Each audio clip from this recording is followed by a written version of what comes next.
Insanity, Zyn mania.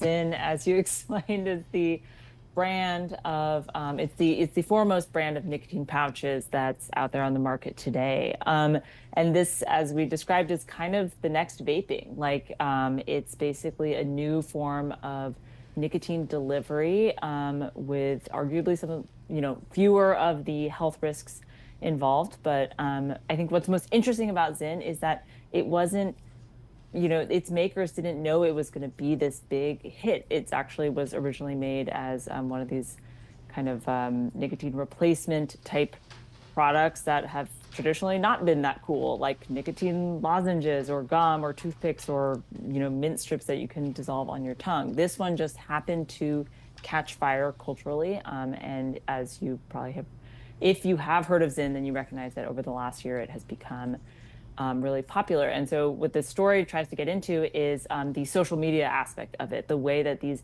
Zynfluencers, who are content creators who have been posting a lot about Zyn, the way that they occupy this odd and unusual place in the online sphere, which is that they are basically making free advertising for Zyn, which is owned by Philip Morris. Why are they doing this? Because and notably they're not getting paid, so even though it looks like they post about Zyn all the time, it looks like they might be getting paid by PMI, Philip Morris, the owner of Zyn, but they are not. PMI swears up and down they are not paying social media influencers.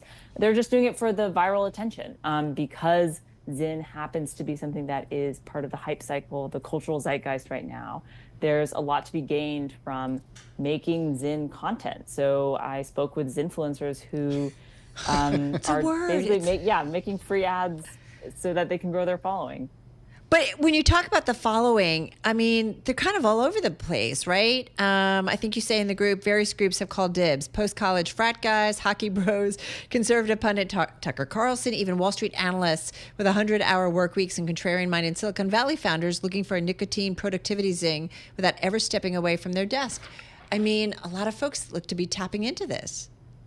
Yeah, that's exactly right. Zyn is not just, for one group of people. There are several groups that have sort of claimed Zyn as their own. It's got a right-wing bent. I think the Nelk boys, Tucker Carlson, up until recently was a big Zyn fan, but also kind of like productivity junkies, like Wall Street analysts, people in Silicon Valley. These people who became addicted to nicotine maybe via vaping.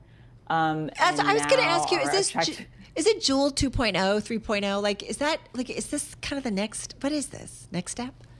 Well, PMI and Swedish Match, which is the maker of Zyn, which was bought by PMI a couple of years ago, they would really love to not be the next Juul. Obviously, Juul had this big spike in popularity in the mid-2010s, but then, was kind of regulated pretty harshly by the FDA and became kind of what we call the marquee villain of the vaping crisis, of the teen vaping crisis. So Juul got in trouble for hooking teens on nicotine. Zyn would really love to not do that. And so, of course, they have tried to be very careful. But the problem is that social media is full of teens. And as long as there's a ton of Zyn content on the internet, teens are going to be getting exposed to this.